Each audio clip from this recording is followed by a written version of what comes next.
Animal tissue start कर रहे हैं तो एनिमल टिश्यू को हमने क्लासिफाई किया 4 टाइप।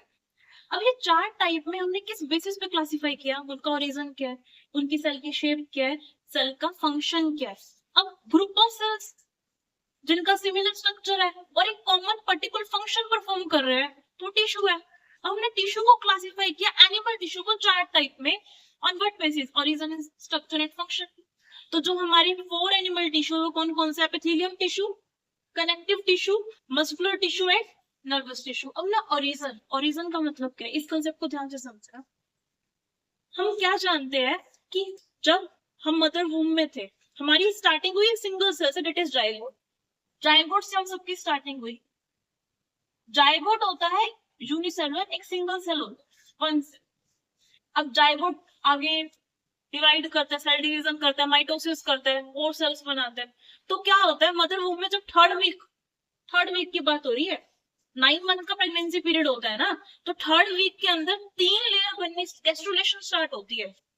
तो जो थर्ड वीक होता है ना, थर्ड वीक बेटा, प्रेगनेंसी का जो थर्ड वीक होता है उसके अंदर एक प्रोसेस स्टार्ट होती है, उस प्रोसेस को हम बोलते हैं गैस्ट्रुलेशन।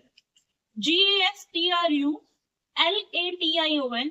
इसका मतलब होता है फॉर्मेशन ऑफ 3 लेयर्स, 3 लेयर का बनना। अब ये कौन कौन सी 3 लेयर होती है बेटा, ectoderm, mesoderm and endoderm, 3 layer बनती है। जब हम सब मदर वूम में थे, थर्ड वीक ऑफ प्रेगनेंसी की बात हो रही है, जब हम बोल रहे हैं गैस्ट्रुलेशन हो रहा है, गैस्ट्रुलेशन का मतलब है 3 लेयर बनना, और ये 3 लेयर को बोलते हैं 3 जर्म लेयर बनना। इन जर्म लेयर के नाम क्या है, अगर वो आउटर है, आउटर जर्म लेयर है, आउटर जर्म लेयर को हम बोलते हैं बेटा एक्टोडर्म। आउटर जर्म लेयर है उसको हम क्या बोलते हैं, एक्टोडर्म। अगर वो बीच वाली जर्म लेयर है जिसको हम बोलेंगे middle germ layer, as name indicate middle, तो मतलब मेसोडर्म। अगर हमारे पास नीट में भी क्वेश्चन आ जाए कि मिडल जर्म लेयर को हम क्या बोल रहे हैं, बोल रहे हैं मिडल जर्म लेयर को हम बोल रहे हैं मेसोडर्म। और जो बिल्कुल अंदर की तरफ है इनर है, that is known as inner germ layer, बेटा उसको हम बोलते हैं एंडोडर्म। एंडोडर्म 3 जर्म लेयर बनी, एक्टोडर्म, मेसोडर्म एंड एंडोडर्म। अब जो ये 3 लेयर है ना, यही 3 लेयर हेल्प करेगी अलग अलग ऑर्गन्स बनाने में। इन्हीं 3 लेयर से अलग अलग टिश्यू बनेंगे। समझो इस कंसेप्ट को। हम सब पहले जाइगोट स्टेज में थे, वन सेल स्टेज में थे, ये सेल डिवाइड कर रहे हैं और प्रेगनेंसी के थर्ड वीक के अंदर गैस्ट्रुलेशन हो रही है। गैस्ट्रुलेशन का मीनिंग है 3 जर्म लेयर का बनना। उन 3 जर्म लेयर के नाम क्या है, ectoderm, mesoderm and endoderm. Ecto outer, meso middle, endo inner. अब सुनो, अब इन्हीं जर्म लेयर से अलग अलग टिश्यू राइज होएंगे, ओरिजिन होगा अलग अलग टिश्यू का, है ना। अलग अलग टिश्यू बनेंगे तो अलग अलग ऑर्गन्स बनेंगे। जैसे कि फॉर एन एग्जांपल कि जो मेसोडर्मल है ना, मेसोडर्मल बीच वाली लेयर है, आप खुद देखो वहां से कनेक्टिव टिश्यू और मस्कुलर टिश्यू डिराइव हो रहा है। एक चीज और, जो हमारा हार्ट है, ऑर्गन है, वो भी मेसोडर्मली अराइव्ड ऑर्गन है, बीच वाली लेयर से मिलकर बना है। हमारा टॉपिक टिश्यू में है। अगर आप एपिथेलियम टिश्यू की बात करें तो उसमें तीनों लेयर का इन्वॉल्वमेंट होता है। 3 लेयर जर्म लेयर है, एक्टोडर्म का भी, मेसोडर्म का भी और एंडोडर्म का भी। अगर हम, हमारे पास नीट में क्वेश्चन आ जाए, स्कूल एग्जाम में क्वेश्चन आ जाए कि कनेक्टिव टिश्यू का रीजन क्या है, middle layer, that is mesoderm. हमारे पास क्वेश्चन है muscular tissue. Muscular tissue 3 type की मसल्स पढ़ी हमने, skeletal muscle, smooth muscle and cardiac muscle. सबका ओरिजिन क्या है बेटा, मेसोडर्मल। और तो एक्सेप्शन है, एक्सेप्शन भी हम करेंगे, बट अगर हमारे पास नॉर्मल क्वेश्चन आ गया कि मस्कुलर टिश्यू का मेन ओरिजिन क्या, तो आंसर क्या आएगा, मेसोडर्म। सिमिलरली नर्वस टिश्यू जिसमें हमने न्यूरॉन्स पढ़े, न्यूरोगीलिया पढ़े, न्यूरॉन्स जो कंडक्शन में हेल्प कर रहे हैं मैसेज के, आउटर लेयर से मिलके बना बेटा एक्टोडर्मल इन ओरिजिन। अब नीट में क्वेश्चन आ जाए ऐसा टिश्यू बताओ जिसमें तीनों जर्म लेयर इन्वॉल्व है, ऑप्शन में दे देंगे 4 टिश्यू का नाम, तो आंसर किस पे करके आओगे, एपिथेलियम टिश्यू पे। अगर नीट में क्वेश्चन आ जाए, जब किसी भी कॉम्पिटिटिव एग्जाम में क्वेश्चन आ जाए कि ऐसा टिश्यू बताओ जिसके अंदर तीनों जर्म लेयर, 3 जर्म लेयर है, एक्टोडर्म, मेसोडर्म, एंडोडर्म, तीनों जर्म लेयर इन्वॉल्व है, तो बेटा उसका आंसर क्या है, एपिथेलियम टिश्यू। Epithelium tissue. अब हमने ना क्या बोला कि हमने एनिमल टिश्यू को क्लासिफाई किया 4 डिफरेंट टाइप्स में, क्योंकि फंक्शन अलग अलग है, उनका रीजन अलग अलग है, उनकी सेल की शेप अलग अलग है, मतलब फंक्शन अलग अलग, डिफरेंट क्लासिफाई में करेंगे। एपिथेलियम ऑन द सरफेस, मतलब प्रोटेक्शन तो करेगा करेगा, लाइक स्किन ऑर्गन है, एपिथेलियम टिश्यू का बहुत बड़ा रोल है, प्रोटेक्शन करेगा करेगा।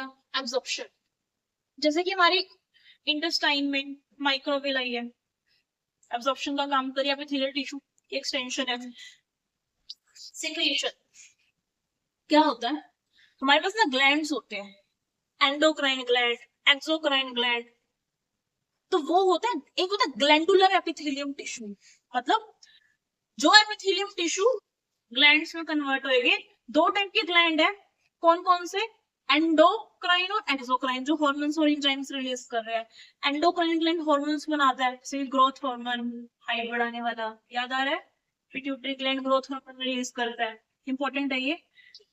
तो सिक्रीशन कर रहे हैं। अब कनेक्टिव टिश्यू में तो बहुत सारे हमने टिश्यू पढ़े, जैसे स्टोरेज के लिए एडिपोज टिश्यू जो फैट को स्टोर करके रख रहा है, स्टोरेज के लिए एडिपोज टिश्यू जो फैट को स्टोर करके रख रहा है।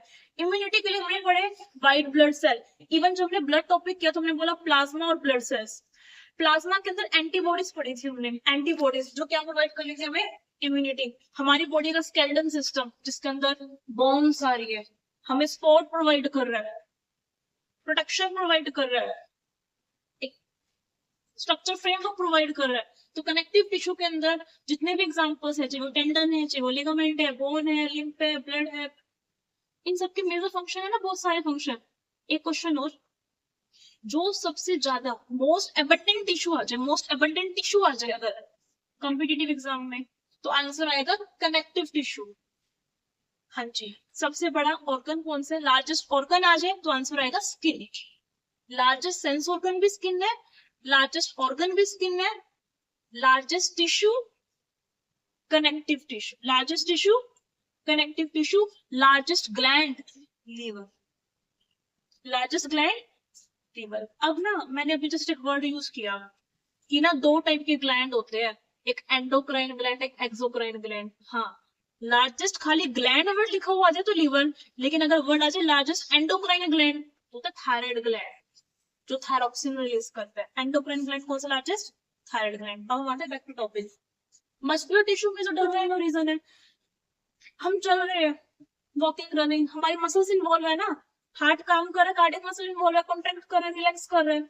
तो कॉन्ट्रैक्शन के रिलैक्सेशन के लिए ना 2 प्रोटीन्स इन्वॉल्व होते हैं, उन प्रोटीन्स का नाम है एक्टिन एंड मायोसिन। प्लीज इस वर्ड को तो लिख लेना, कॉन्ट्रैक्शन और रिलैक्सेशन के जो प्रोटीन्स इन्वॉल्व है, actin and myosin.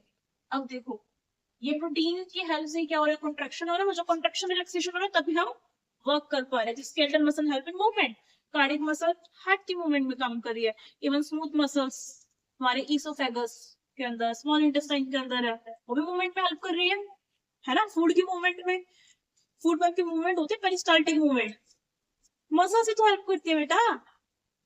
Nervous tissue, अब नर्वस टिश्यू के अंदर आएंगे न्यूरॉन्स, न्यूरॉन्स को हमने डायग्राम में किया था, जिसमें डेंड्राइट की बात करी, जो मैसेज को रिसीव करते हैं, देन सेल बॉडी को देंगे, देन वो आगे पास हो रहे हैं एक्सॉन के थ्रू। तो conduction, conduction of what, conduction of message, जो अपने मैसेज लिया, साथ में कोऑर्डिनेट करना। अच्छा, क्या मैसेज लिया, लोग ही पीछे पड़े हैं, अच्छा वापस भागना है, अच्छा रुकना है, कोऑर्डिनेट कर रहे हैं ना बॉडी के और ऑर्गन्स के साथ में, तो कौन काम कर रहा है, नर्वस टिश्यू। तो 4 टाइप के टिश्यू है, एनिमल टिश्यू 4 टाइप्स के हैं, on what basis, on the basis of origin, function, structure and shape of cell. क्या नाम है, epithelium tissue, connective tissue, muscular tissue and nervous tissue. ऐसा टिश्यू जिसमें तीनों जर्म लेयर इन्वॉल्व है, बस एक ही टिश्यू है, दैट इज एपिथेलियम टिश्यू। अब हम उनके फंक्शंस भी अलग अलग है। Most abundant tissue connective tissue, mainly जो प्रोटेक्शन में है, एपिथेलियम टिश्यू कनेक्टिव बहुत बड़ा है, तो बहुत सारे फंक्शन लेके बैठा है, बहुत सारे फंक्शन लेके बैठे हैं। इम्यूनिटी भी प्रोवाइड करेगा, एंटीबॉडीज भी इसके अंदर आएगी, प्लाज्मा, ब्लड के अंदर प्लाज्मा में एंटीबॉडीज है, व्हाइट ब्लड सेल खुद इम्यूनिटी का सोर्स है। तो हमें याद रखना है, स्टोरेज के अंदर एडिपोज टिश्यू जो फैट स्टोर करके रखता है, कौन सा टिश्यू, एडिपोज टिश्यू। हो गया क्लियर, हो गया क्लियर, ठीक। कोई डाउट है पूछो, कोई डाउट है।